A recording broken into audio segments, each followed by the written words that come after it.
नाज़रीन मोरो का ख़बर है अमां तई पहुचायूं पिया। जानी जुमानी की रिपोर्ट मुताबिक मोरो के गवर्नमेंट मेहरान डिग्री कॉलेज में आला अमलदार ने इम्तहानी मरकज़ जो दौरो किया।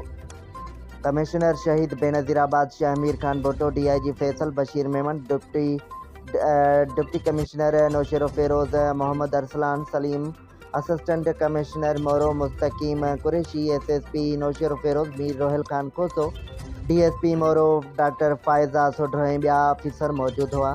मोरो में 11 ऐं 12 दर्जे के सालियानी इम्तहाननि के मुख़्तलिफ़ मरकज़नि जो ओचितो दौरो भी कयो वियो। दौरे दौरान इम्तहानी अमल जो जायज़ो वरितो वियो ऐं शफ़ाफ़ियत के यकीनी बनाइण लाइ सख़्त कदम खयां विया। अख्तियारनि कापी माफ़िया ख़िलाफ़ ज़ीरो टॉलरेंस पॉलिसी अख्तियार कई।